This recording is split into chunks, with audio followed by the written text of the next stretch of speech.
What's your favorite Kamala meme? Mine is the is Venn diagrams. Venn diagrams. It's just so authentic.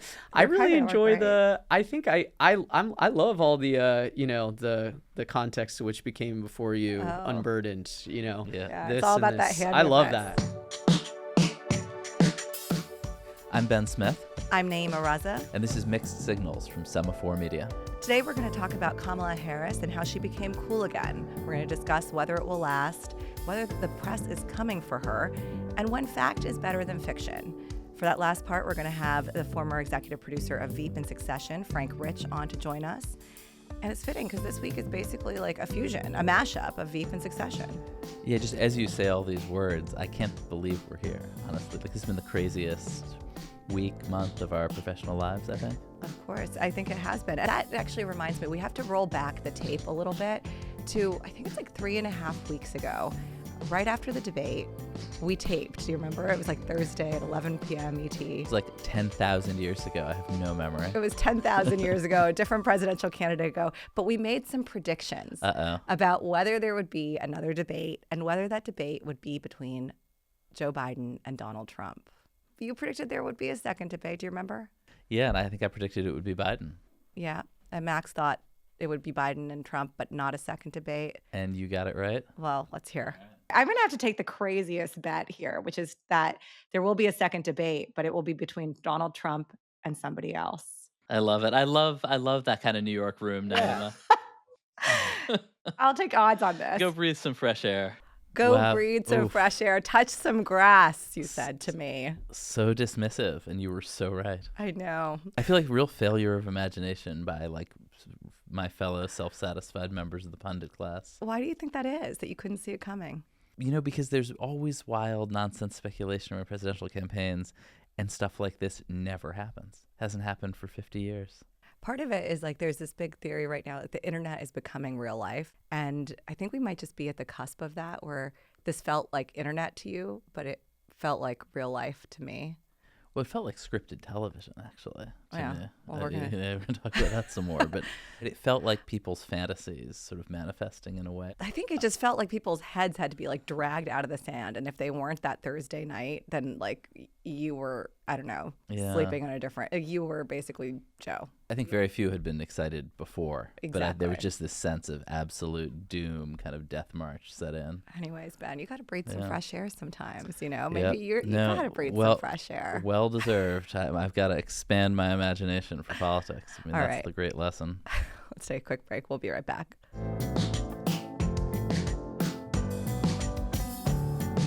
And this is the next plot twist of this election. It's July, and there's already foreign interference. Have you seen this? What did I miss?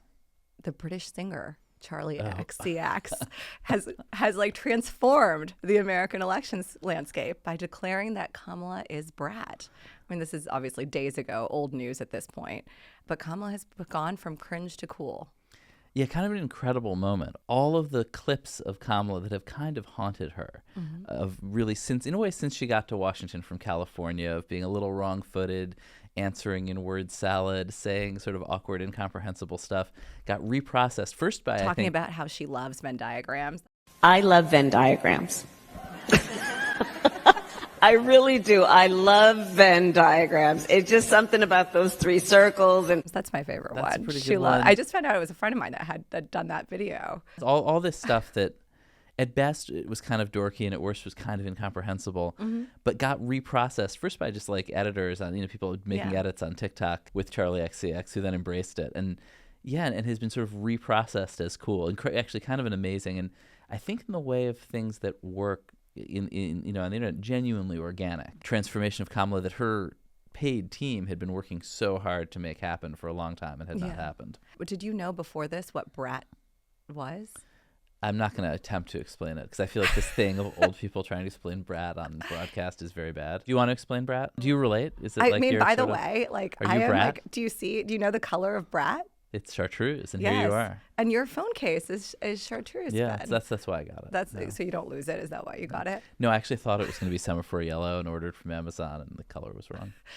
You bleed Semafor yellow. I do. Okay.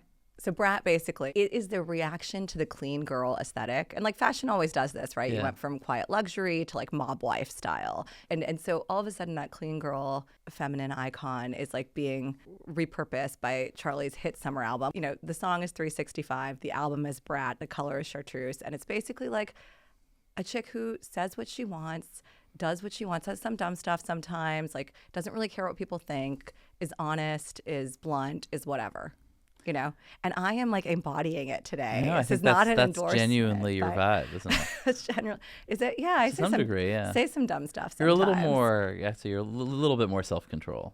A little bit more polished, but I'm a little brat. And by the way, I have the brattiest jacket, which says I bought it in Venice Beach. Oh wow, We can't say I don't that think it's a on family air. podcast. I don't want to say it. Has a high heel shoe and a fuck off in the center of it. But I do think brat is in these days. I don't know if Kamala is actually brat. Yeah, this is the problem, right? Is that the internet reprocessed all these moments of Kamala attempting to be incredibly careful and controlled and inauthentic into that went so off the rails that they were Except in some when way she talked authentic. about Venn diagrams. Except the Venn diagram thing seemed real. Some of the cooking stuff, Yeah, it seems very, very very real. real.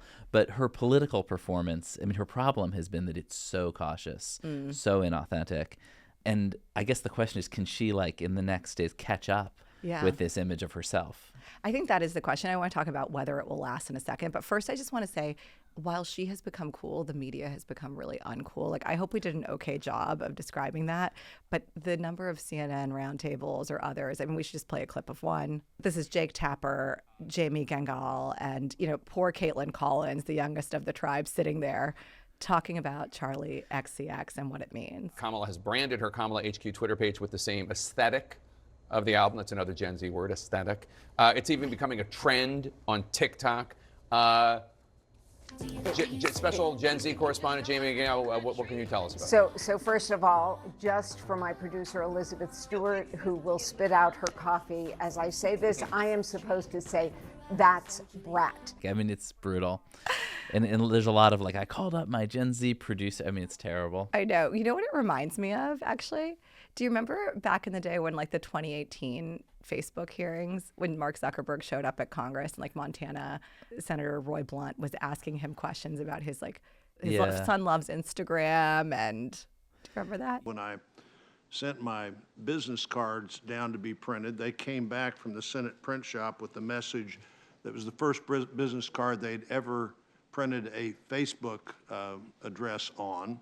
Yeah, and it's sort of a callback, like the series, you know, the internet is a series of tubes. They're just like old people explaining youth culture to each other. Actually does kind of make great television, come to think of it, but it is very cringe. Yeah, but I do think, like, I mean, you know, that could be the next changing of the guard, Ben. You know, we drove an old man out of politics. Maybe next they're going to come for all There's the just going to be a pop aged. quiz on whether you know what brat is, and if not, you're out. Well, the question is, like, again, is the internet real life? Because if the internet is real life, we need to get up, I think it's real youth culture. It right? is, I mean, yeah. it may not be real electoral politics, and but it is also real image making. Is what's happening right now. Like, this feels like there was a moment in the 90s before I could vote. We're talking about Rock the Vote. aren't we? Rock the Vote on MTV. But I remember being a kid and, like, when I'd come to the States in the summer and seeing Rock the Vote and all these people in Palm Beach, like, looking hot in bikinis talking about Bill Clinton.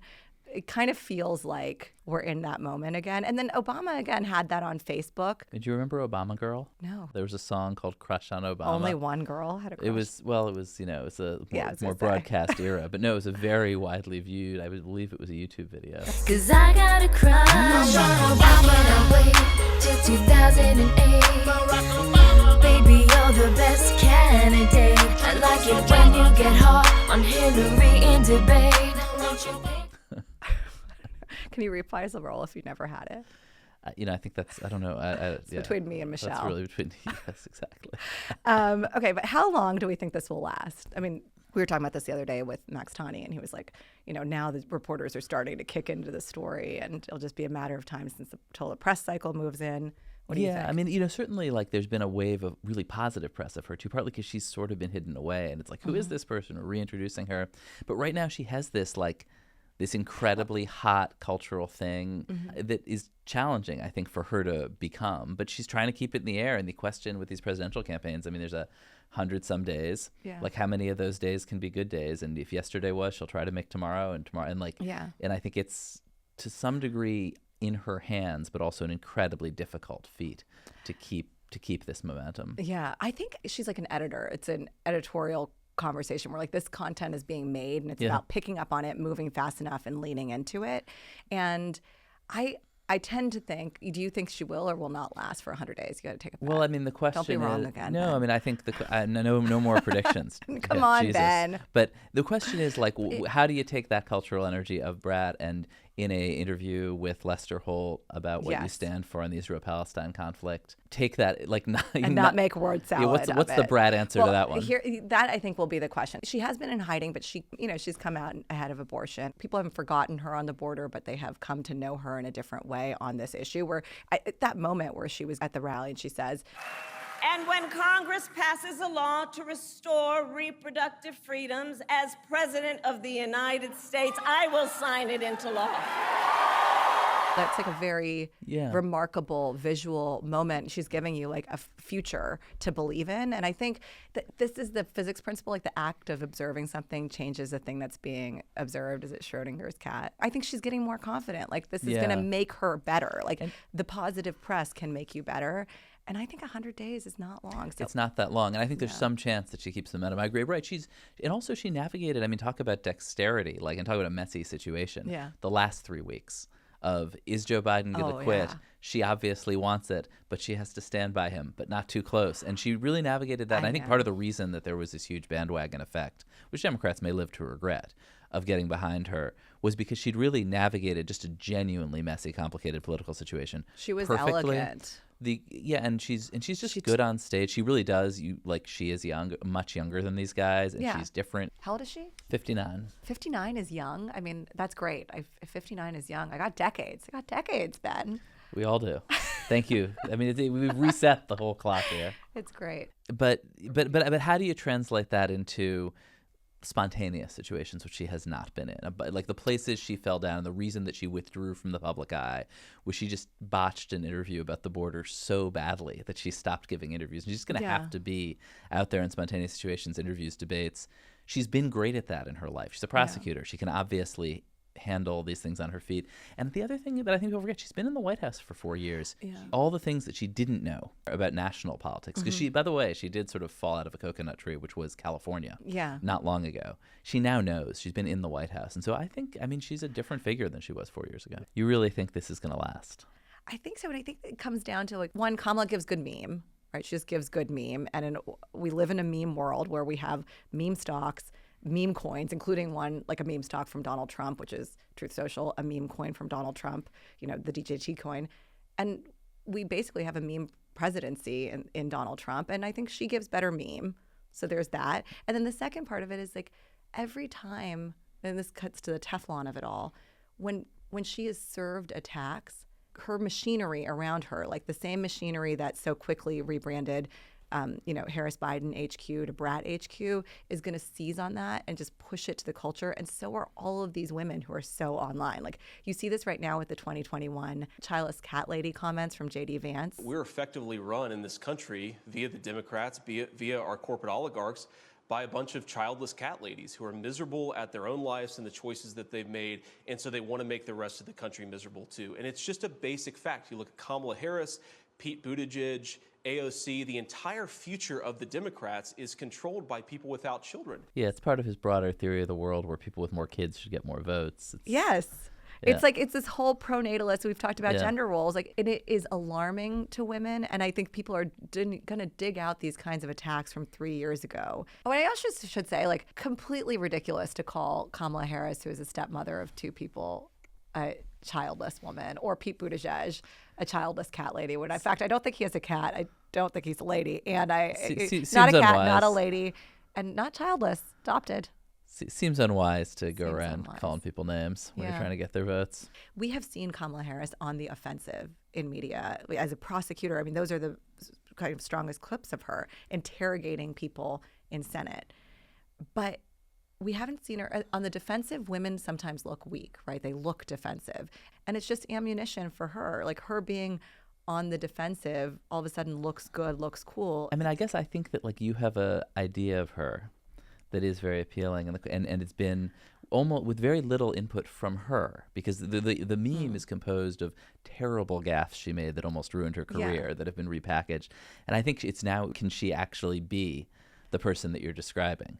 Or when she is asked complicated questions, will she answer in Selena Meyer style word salad? Like, we just don't know yet. Will she even give the interviews? I mean, look, will she just take the Biden strategy? Look at how Biden dropped out of this race, right? Like, tells his staff a minute before, posts it in a kind of notice and comment style through a memo on Twitter and a statement in the White House. And then days later, gives an address. So is she going to adopt that, or is she going to be more spontaneous? Is she going to give Lester Holt the interview? Is she going to give, is she going to go to the hardest places and give the hardest interviews? The last one I heard her give was the Stead Herndon.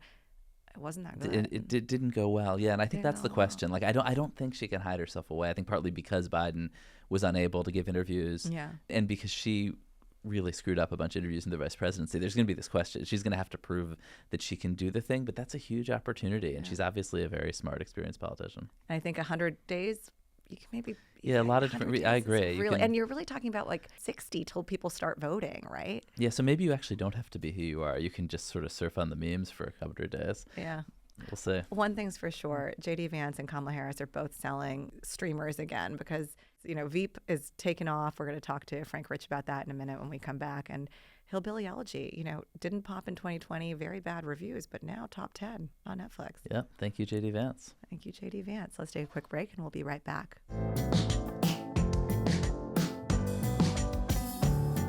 I know you love Veep. I do. I love Veep. Is it accurate? There are bits of it that are actually quite accurate. And that is a clip of Kamala Harris just saying how much she loved the show Veep and talking to Stephen Colbert. Do you love Veep, Ben? I do love Veep. I mean, it's impossible not to love. Very good. But you're like a legitimate junkie, right? I am a junkie. The show is so good. But I am a junkie in spite of my more idealistic self. Do you identify with one of the characters? Are you the sort Sue. of like... I feel like I'm Sue the receptionist. Oh, I mean, there's, what's her name, the chief of staff? Amy Chomsky. Yeah, I feel like the sort of earnest, hardworking, basically idealistic. Yeah, sleeping with that guy who's like the comms director. Just to make some poor choices. So smart. I mean, But I do think it's in spite of my better senses because I really like idealist kind of television, particularly around government. And I feel like we need more of it in this country.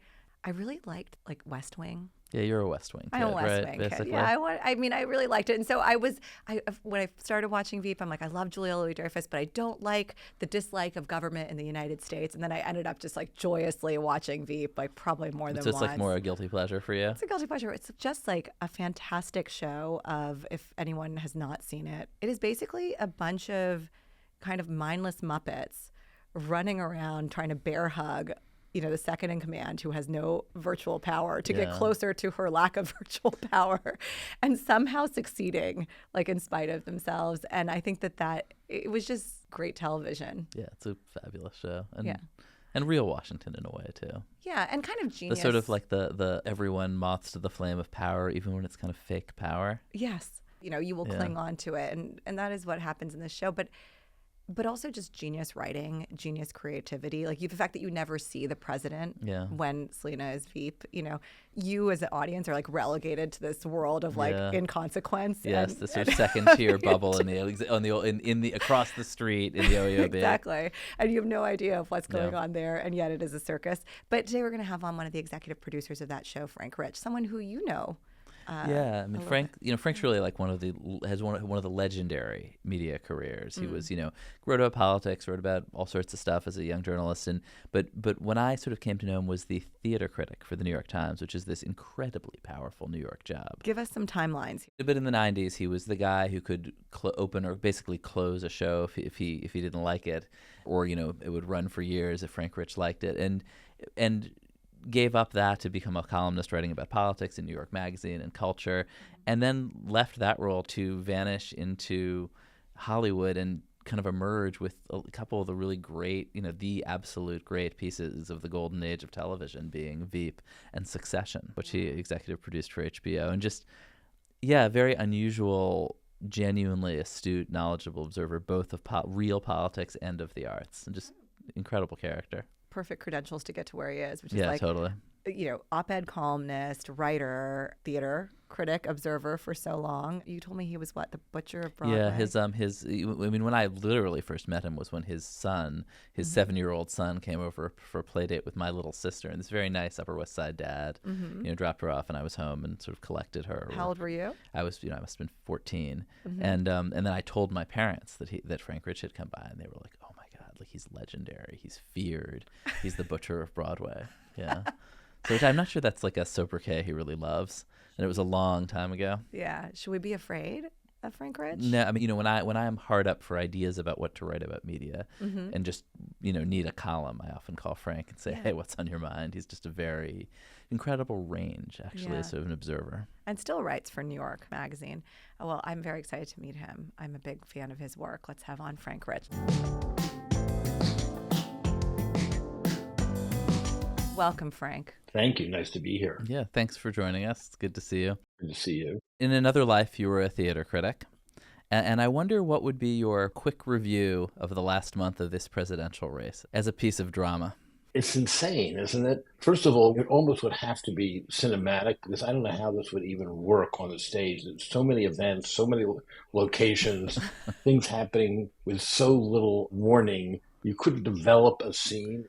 Has it been a good show, Frank, you think? What's your 10-word review of the show, of this presidential campaign? Completely unbelievable.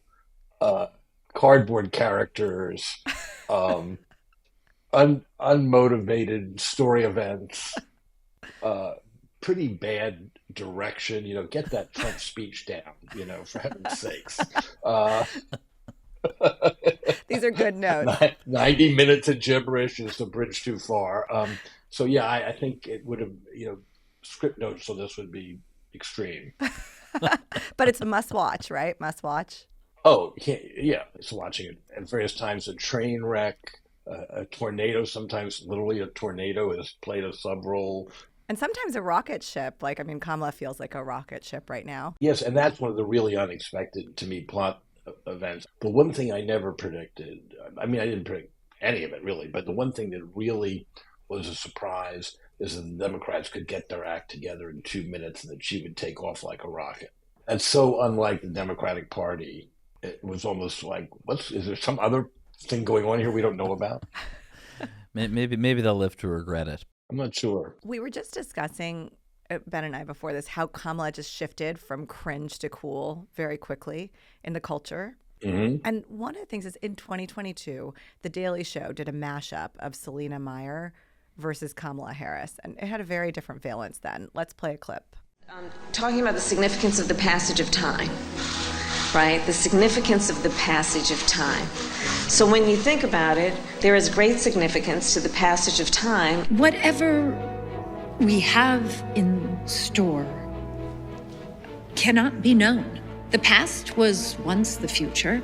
The future is, I should say, unknown. We got to take this stuff seriously as you are, because you have been forced to have to take it seriously. Obesity is a serious disease, and it needs to be taken seriously. You need to get to go, and need to be able to get where you need to go to do the work and get home. I hope that clarifies the issue, and this can be the last word on those words. Certain issues are just settled.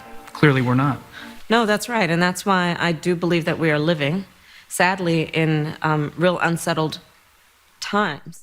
I have to say, on Veep, there were a couple of writers who specialized in writing political speeches, particularly for Selena, that literally have absolutely no content. Just the word salad of all time. And if people can't get enough Veep, we've actually had a legitimate book publisher publish a fake campaign memoir by Selena Meyer, written, and it was written by Billy Kimball, a writer on the show, a very funny writer who also worked with Al Franken, and it's like 150 pages of slop like that, and anecdotes of her childhood that have no payoff or no point or designed to prove that she loved her pet horse, Anyway. By the way, as a writer, I don't think there are many books that could be written by AI, but I think that the Selena Meyer's autobiography could have been a fantastic ChatGPT project.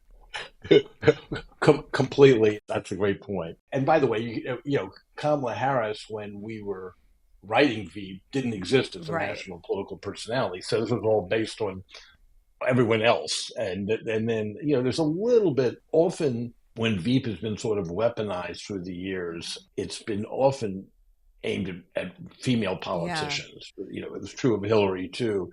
And as Dave Mandel, who was the last showrunner of Veep, would say, Selena is much closer to Trump, or also at various times Mike Pence, who also spoke in complete platitudes that led nowhere, and then Trump in terms of her ethos. So it was a little unfair to Harris. But anyway, it's interesting how it's now flipped and it's all cool. Yes. We want to get to those themes in a minute, the gender of it all, the inspiration for the characters. So we're going to ask you about all that. But the flip right now, back then in 2022, this was a critique of Kamala.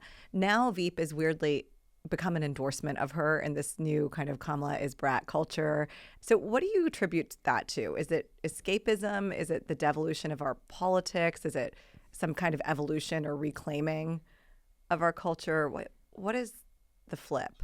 I have to say I'm more of a student of it at this point than an expert. I didn't see it coming, and the whole brat thing I didn't see coming for her. I also was impressed by her campaign's ability to seize on it in a nanosecond and use it as branding and all the rest.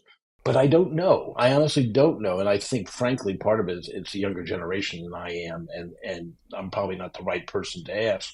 But there is something about her from afar, and not knowing her, that she sort of has a way of going with it. Maybe it's unintentional, but she does have a kind of humor about her. It's not like she's cracking jokes, but she has a slightly humorous persona that maybe is now perceived as more charming than it originally was, as people have gotten to see her more in public life. But it also may be a factor of two old candidates, one now gone. Just the fact, that she's now the young person in the room, I think counts for something. That, so geriatric are our politics that a 60 or 59-year-old can be claimed as hip by a younger culture. Do you think, when it comes to Selena, that the vice presidency is sort of inherently funny?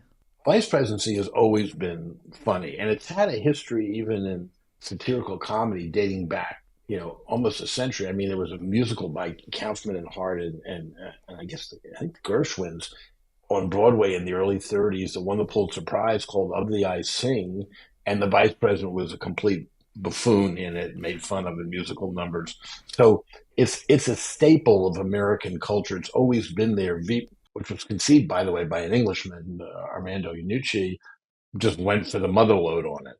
A lot of people, there's this Mandela effect happening now, some false memories being formed that Selena Myers is inspired by Kamala Harris, which, as you said, is not the case. Kamala was not on the national stage at that time. But is she part of the inspiration for Kemi Talbot? Because there is this, I'm going to give a spoiler alert for anyone who's not watched Veep. There's this very competent black DA turned senator who runs against Selena in season 2. And then you learn later at the end of the show, big spoiler alert, at Selena's funeral, that she became president. Right. No, I mean, as someone who was present, first of all, in season 2, it was still Armando. Most of the writers were British. All the writers were British then. And I don't think any of them had heard of Kamala Harris. And keep in mind, this is so early. We made the pilot in 2011. So we're talking about a dozen years ago when we started the show. It's been off the air for, 5 years or something like that. And so, no, it was all just too early. And when Dave Mandel took over the show for the last 3 seasons, and it was mainly American writers, she still wasn't much of a president. I was thinking about it because I remembered when she started to get some national attention, but this is like when she was running for Senate, maybe, if that. She was Attorney General. I remember being in the room, the writers' room at Paramount, and asking a lot of the writers, what about Kamala Harris? I was just curious because they were all mainly active Democrat, California Democrats. And there was not much talk about it at all. In fact, there was general sentiment that Eric Garcetti was presidential timber, to place it in time.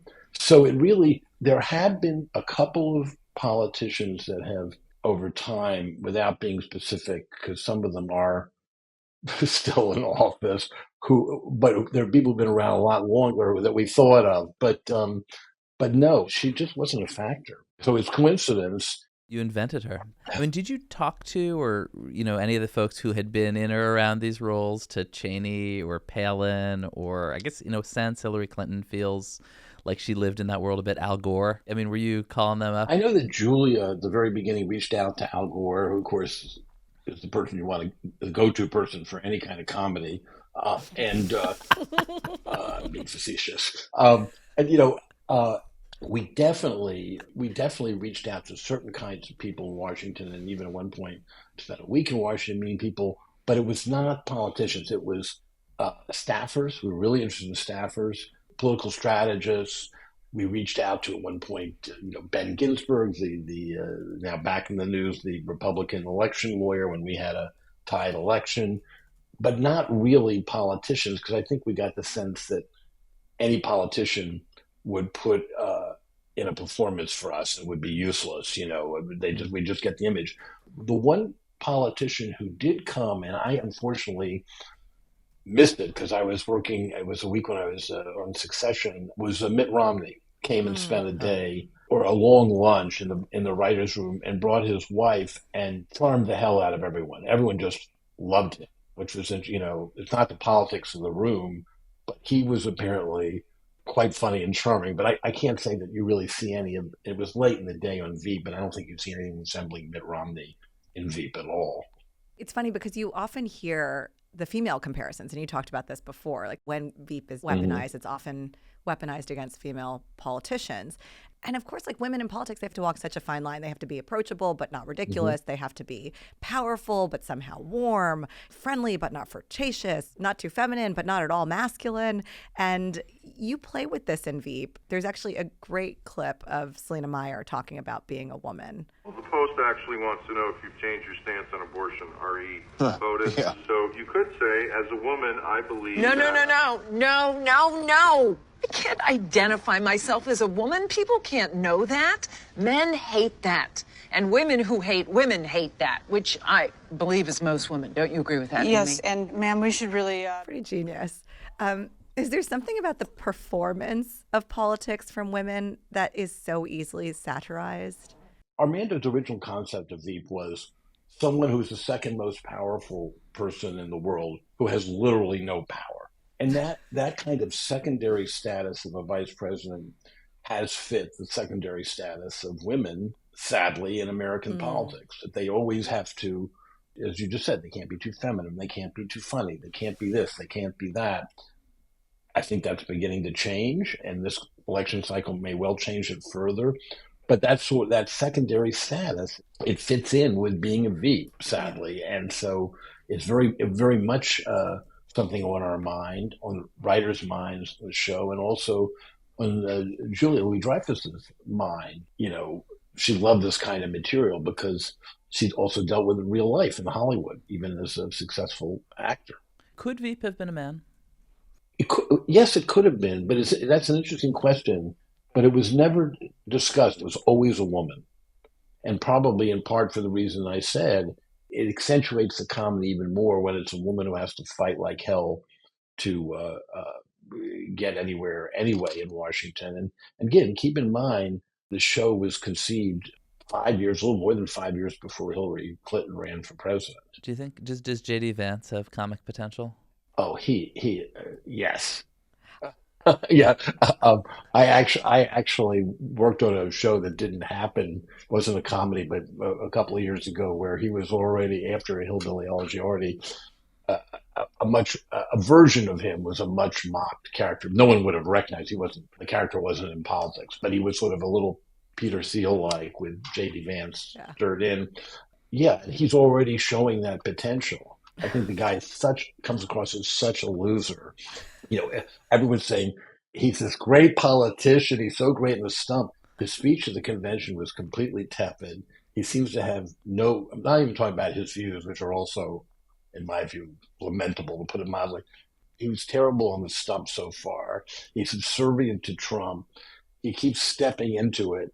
And one of the things I love, too, is he's presented as this military guy. He went into the Marines. Do you know what he did in the Marines? No, what did he do? He was a journalist. He was a PR guy. Hey, that's honorable work, Frank. Come on. I mean, how low can you get? How low can you get? But like Selena Meyer, he contains like multitudes. Exactly, and seems to have absolutely no convictions of his own, which is very Selena Meyer-like. We saw throughout the show, she'd just turn on a dime, depending on where her next meal was coming from. And yeah, he's that. And I'm just struck. I mean, I find he has no charisma as a political figure at all. I'm not sure he's built for the national stage. We'll see. We may not get a chance to see because Trump may just stick him in a closet. Yeah, I mean, there is this sort of degrading, humiliating quality to being vice president should they win. That sometimes it elevates people, but sometimes it really compresses them. It feels like Kamala barely escaped in some sense. Yeah. Right? Well, I mean, the way she played the last few weeks has just been impeccable in the sense of just so elegant, because there's a way for all that ambition to get in your way, as it kind of gets in Selena's way when she's told she can be president. In spite of herself, she makes it through. I couldn't agree with you more. And that's one of the things that surprised me. I felt she'd been pitch perfect from the moment of the debate. The way she picked up the ball for Biden when he should have been out there and wasn't was quite impressive and struck, as you said, struck this tone that hard to do. And then, as we now know from sort of morning after stories, there was also a lot going on behind the scenes that said that she could hit the ground running should Biden step down. Yeah. There is, Frank, something so darkly comic about Veep. And I think of it in the sense that, you know, growing up, being a kid, I watched West Wing, which was at that time the great liberal fantasy during the Bush era, right? And I think Veep is just the opposite of that. Selena, you know, spoiler alert, sells her soul, as you've said. Even her most loyal henchman, Gary, the bag carrier, you know, even he falls out of love with her by the end. It's a total contrast to the kind of moral rectitude of the West Wing or Madam Secretary. Do you think that's a bygone? Because like those are very much network shows and Veep is very much, you know, cable streamer show. Do you think that's just a bygone of the culture, or we couldn't have any positive interpretation of our government anymore? That's a good question. It certainly is for now. I mean, I have to say we very much were, Madam Secretary was after, I mean, it started after us, but we were very much the un-West Wing. We had no intention. No one in the show, no one in Veep has a good motive for anything.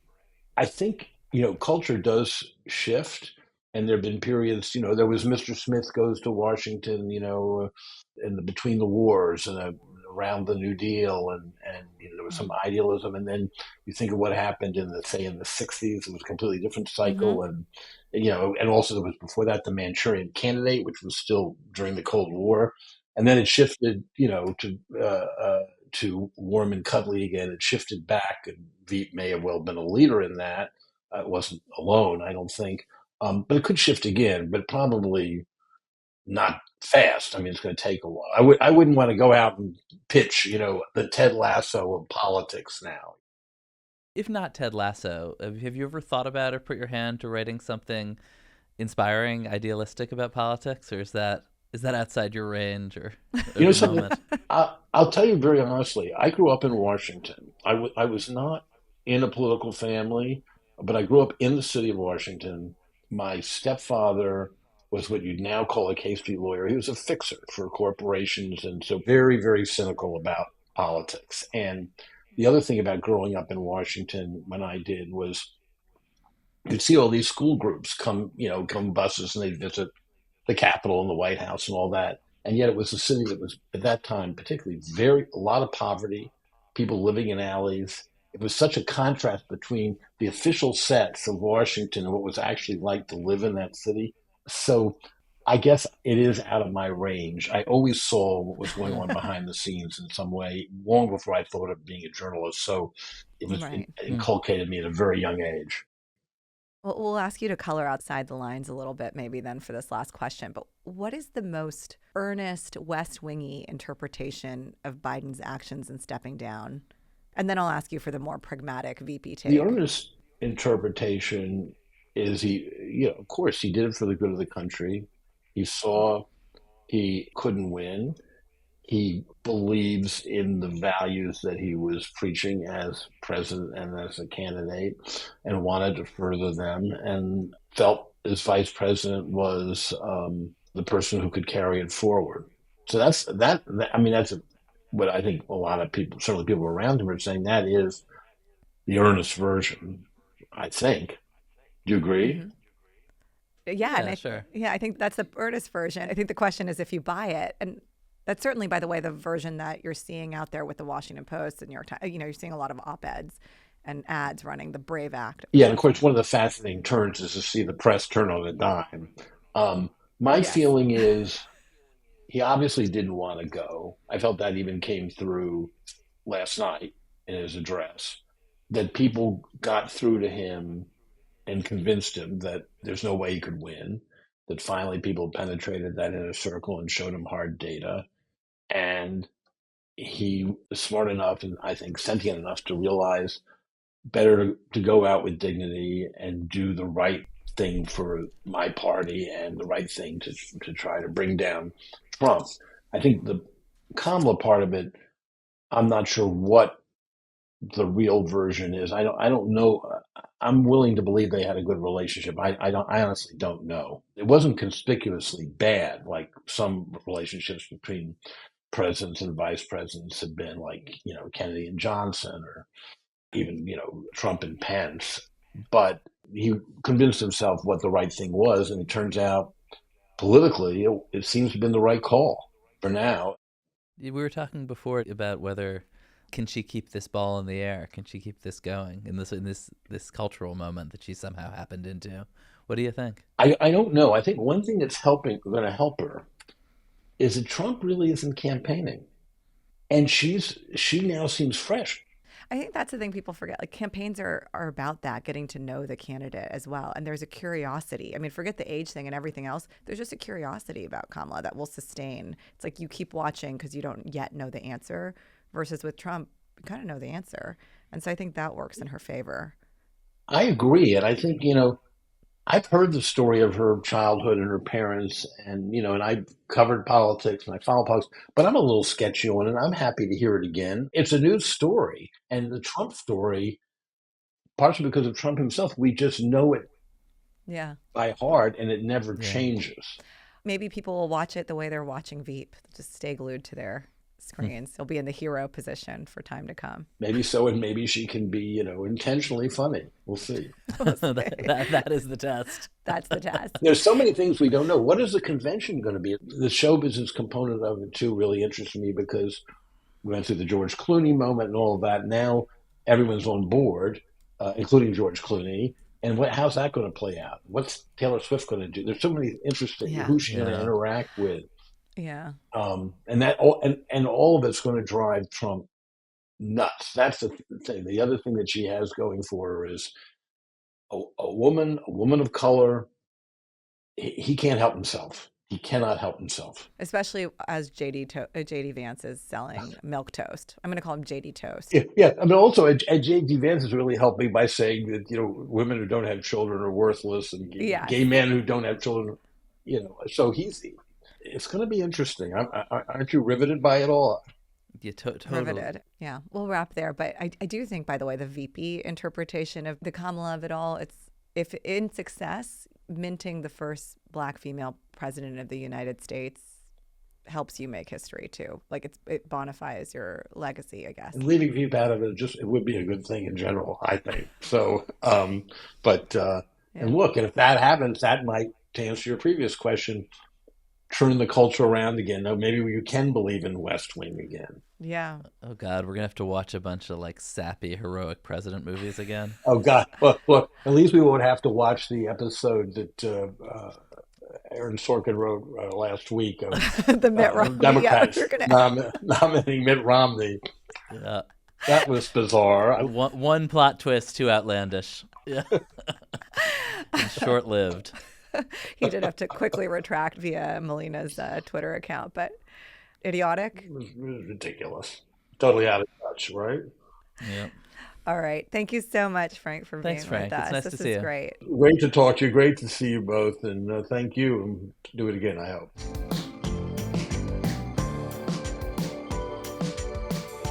Oh, he's fantastic. Yeah, he's great. Just totally unique kind of range. Totally unique. I hope for a West Wing rendition. See, I watch Madam Secretary and those kinds of shows because I'm like, I loved Scandal. Was that what it was Ben, called? that's that was my favorite also one. not good. I thought that was the most realistic one. Ben, really? Yeah, because it was like. Wasn't there like murder? Yeah, President pays for abortion. Some of the details were out of it, but I think like one of the things about these shows that Veep sort of captures too, like, I mean, I do think that some of the idealism is real, and I kind of came up in House of Cards world where everyone is a total cynic, and what I liked about Scandal. What do you mean you came up? Are you like? No, I mean that was the big show. That was like the big Yes. show of my, like, I guess when I was a young political reporter. Got a cameo at some point. It was very exciting. You had a cameo? Well, they showed a video at the correspondence dinner where I was talking to Kevin Spacey on the phone. It was a big moment for me. But the thing about that, like there, everyone is so cynical and stands for nothing. Yeah. And my actual experience of Washington is more true believers, and that was what Scandal was about, and in some way Veep too. And incompetent true believers is also a big theme. I think the incompetent true believer thing is real, but I don't know. I feel like so much of government has been gutted, and there's this complete distrust in this country of government, and we've just grown up, like millennials, Gen Zers in particular, growing up with this like kind of government as joke culture. Joke or conspiracy. Joke or conspiracy, but either way, not good. And I think that kind of, like, you get in what you put out, right? So like if that's what you want to draw to the roles, it's what you want to, people will become memes and caricatures of themselves in those roles. And also you kind of have adverse selection. Like you don't get the earnest West Wingers into the White House or into the administration or into office. And I think that's sad. I'm so idealistic. Yeah, I mean, and Trump was elected to, the people who voted for him was because they hated everyone. Yeah. And they wanted someone who's going to come in and clean house. And Yeah. So you basically, you're suggesting that kind of Hollywood poisoned all of our belief in government and now and got us Trump. I know, having had that one cameo in House of Cards, you don't want to sell out your Hollywood class, Ben. But yeah, no, but I do think that the culture, like the mockery of government paired with the kind of historical distrust of government that brought a lot of people to this country. Like the story of America is a number of people who are persecuted by their governments or don't trust in their governments come here and make it on their own, quote unquote. There isn't a lot of space for luck or nationality or compassion. And I do think that one of the beautiful things about West Wing is, like, while the government was actively lying to you to pursue an international war, you had, like kids, like I was growing up, like middle school, high school, you're like watching this show about, government being great and being able to maybe change that. Yeah, and people making decisions for that the right, helped with the weighing Obama, decisions heavily for the right reason, which really is a lot of what people of both parties in government do, is make hard decisions mostly for the right reasons, with a lot of VP incompetence and political calculation mixed in. At minimum, you're giving people something to lean into. Like the Obama campaign leaned into the West Wing, and I'm going to say the Trump campaign seemed like, Veep on steroids with the kind of characters. Yeah. But let's take a quick break, and we're going to be back with Max Tani to talk Blindspots.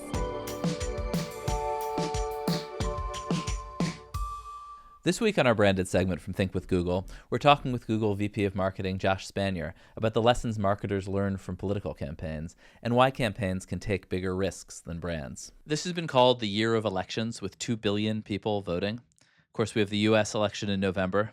How do big elections impact marketeers? So elections impact us in marketing, but probably not in the way you think. Now, here in the U.S., if you are a local brand selling products or trying to get people to come to your store, and you happen to live in a swing state, you may be impacted more. There may be less media ads for you to buy, or maybe because of all the money flooding in, you actually are going to have to pay more for your commercials. But I think the most interesting part of the impact of elections is what happens after the election. Over the years, when you have an election, there is a winner and a loser. The winners are heroes, the losers are abject failures. The binary natures of elections happen there. And coming out of the DC Beltway, there have been a succession of election winners. Think James Carville, think Karl Rove, think Mark Penn, even Nate Silver. They have actually spun up and become very attractive to marketers to learn how did they do their micro-targeting or their persuasion or their polling. Those companies coming out of the DC Beltway, taking their political skills honed on elections and bringing them to major marketing organizations in the years that follow off the success of whether they won or if they lost. Do you find that commercial marketing follows political marketers Or does it go both ways? Are the political campaigns also stealing the best of private sector? I think what you're touching on, Ben, is the digital transformation of our society. The incredible technologies that Google and others have invented have enabled things that never were possible before. And that's actually created all sorts of opportunities with creators on YouTube or short form video advertising on YouTube Shorts or podcasts and a number of other ways of connecting and engaging with people. And what I see is we're all sort of navigating through these digital transformations of what's working, what's not working, what are these new platforms, what are these new surfaces. Sometimes we will learn from a political company, other times they will see something that we've done. But as you and I saw when we went to the Cannes Advertising Festival, every industry is leaning into digital transformation. So we're actually finding learnings from across the board, not just those two directions of marketing and politics. Yeah, that's interesting. I do wonder if the politicians, because they have a higher appetite for risk, because it's just so binary, like either you win or you're out of business. And so they're sort of more willing to experiment with riskier stuff. Ben, I think you're totally right. I've worked with brands my whole career, and no one wants to cause a crisis or a scandal. There is no good outcome when you have that happen to a brand. So that inherently makes you conservative as you're going to market. Politicians, I think, are much more flexible, much more adaptable, and they're much more short term. They can turn a crisis into a win, and they can turn wins into crises, actually, unsurprisingly. But in regulated industries like marketing, it's actually much better to be planned for the long term, to be sustaining and to be organized such you avoid the worst possible swings of every situation.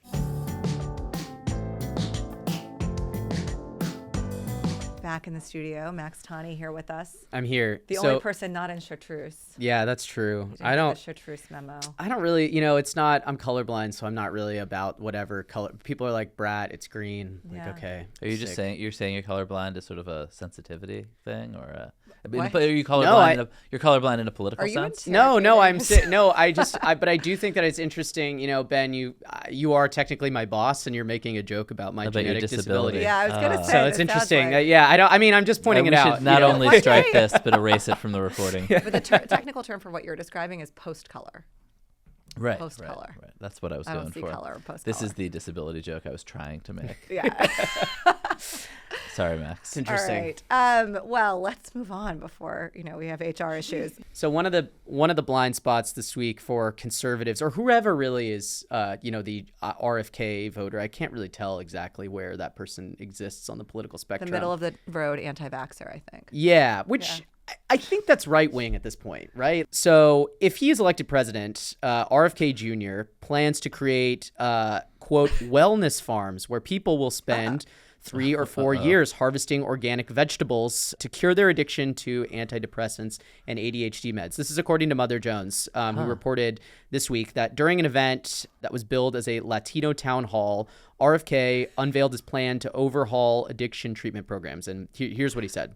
He said, I'm going to create these wellness farms where they can go to get off illegal drugs, off of opiates, but also other psychiatric drugs if they want to get off of SSRIs, to get off benzos, to get off Adderall, and to spend time, as much time as they need, 3 or 4 years if they need it, to learn to get reparented, to reconnect with communities. And he said that on these farms, residents would grow their own organic food, which would help them recover from addiction because, quote, a lot of the behavioral issues are food related. And another crucial rule on the farm, and this is just, it's important to understand, is that because if you'll be there for 3 or 4 years, cell phones and other screens, he said, would be prohibited. For years. So to get off of your SSRIs or ADHD medication, you're going to go to a farm for 3 to 4 years to make organic vegetables and there's no screens. What do you guys think? I have a couple of reactions. First of all, when you said he was going to make people go to a farm for 3 to 4 years, because we just been discussing J.D. Vance, and you said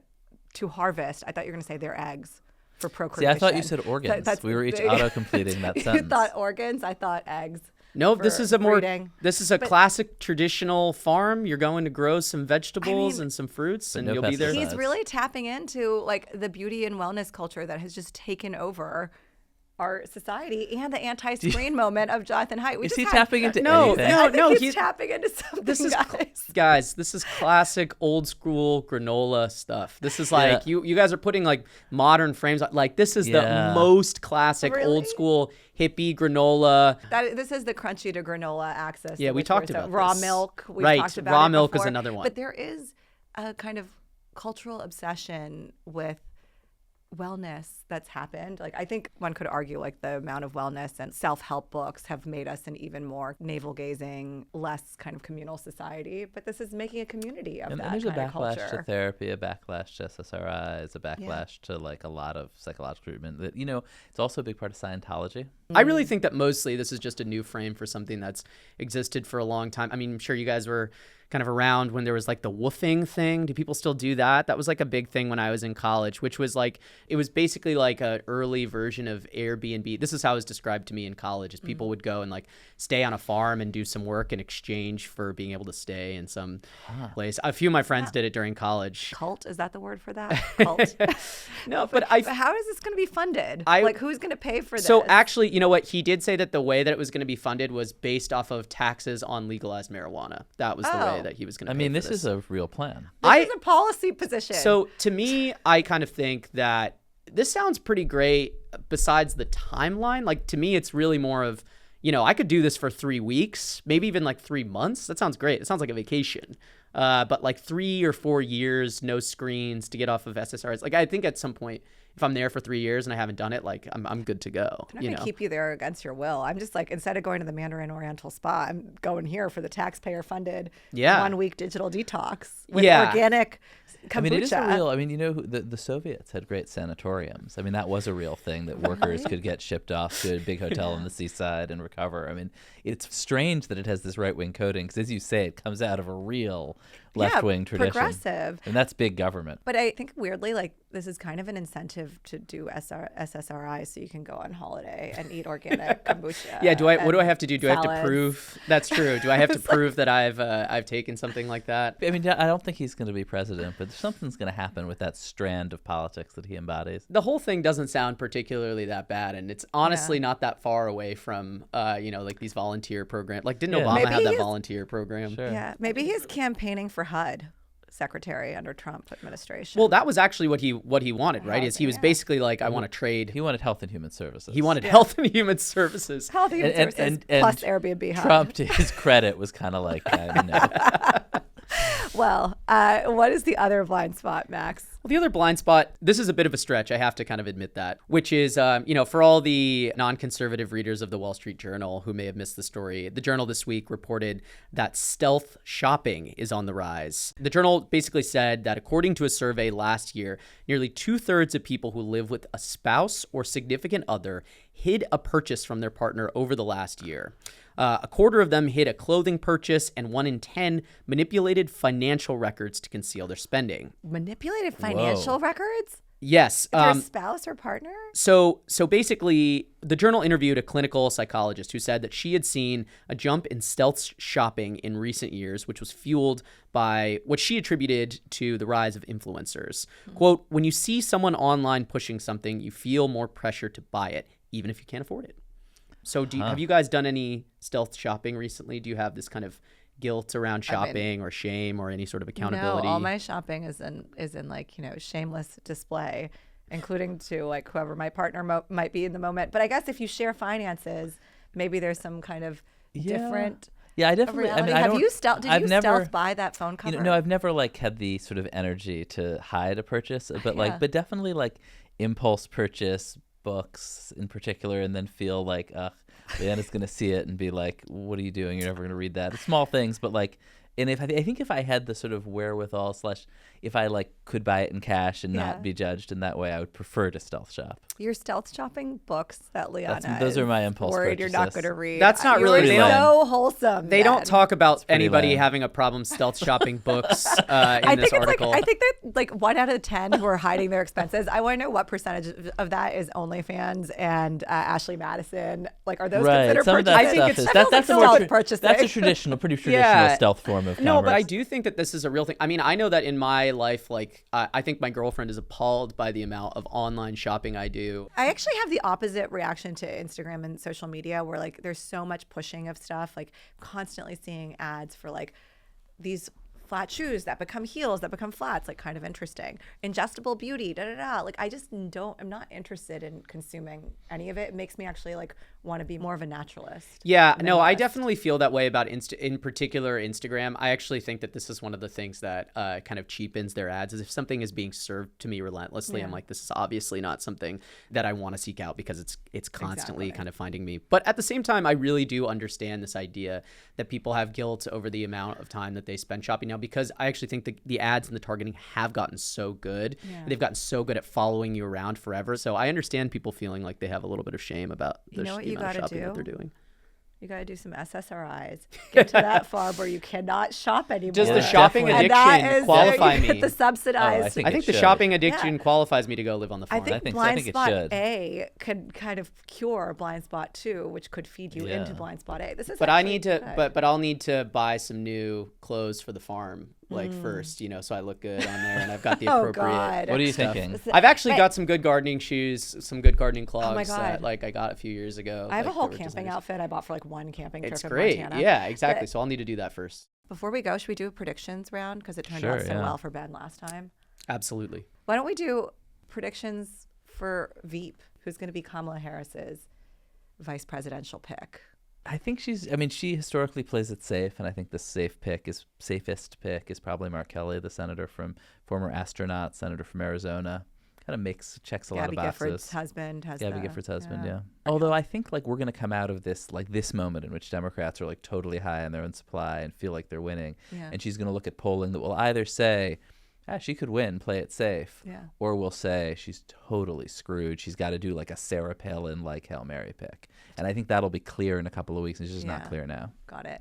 Max, what do you think? I really think that there's no indication in what way she's leaning. So I'm going to kind of make a prediction that I think she's going to go with the governor. She spent a lot of time with Roy Cooper, swing state guy, North Carolina, a place where they got kind of close last time, but not as close as they would have liked. And he's won there. They have a good relationship. He checks a lot of boxes. He's just a down-home American guy, not going to overshadow her. And I feel like that's an obvious, easy one. What do you think? What do I think? My prediction is I think it's going to be, I was going to say Kelly, but I'll say Shapiro just to be different from you, Governor Shapiro of Pennsylvania. But I actually have like a wild idea that maybe the smartest thing for her to do is actually pick one of Gretchen Whitmer or Pete Buttigieg. Because I do kind of feel like there's a sense of, there couldn't possibly be like two women or a black woman and a gay man on the ticket. But some part, like, this is the wave that is carrying you forward. Like, maybe lean into it. There will definitely be like a long-term backlash, but that would be. But this is in a way, is it is she thinking about swing voters or is she thinking about the base? It's a choice she's going to make a million different ways, and this is one. Well, stay tuned for Veep, the pick, not the television show, which you can now watch and contribute to the millions of minutes being watched. In the meantime, thanks for listening to Mixed Signals from Semafor Media. Our show is produced by Max Tani, Allison Rogers, Sheena Ozaki, Alan Haberchak, and Andrea Lopez Cruzado. With special thanks to Dan Nathan and the team at Risk Reversal Media who let us use this very nice digs. It's nice. Yeah, it's really nice. Very nice. If you haven't checked out Dan's podcast, OK Computer, please do. It's fantastic. And of course, special thanks to Britta Galanis, Chad Lewis, Rachel Oppenheim, Anna Pizzino, Garrett Wiley, and Jules Zern. Our engineer is Rick Kwan. Our theme music is by Billy Libby. And our public editor is the Childless Cat Ladies of America. They'll send us notes. They will definitely be sending us notes. If you like Mixed Signals, please follow us wherever you get your podcasts and feel free to review us, whether you like us or not. And if you're watching on YouTube, please subscribe. And remember to subscribe to Semafor's media newsletter and send us your tips. It publishes Sunday night.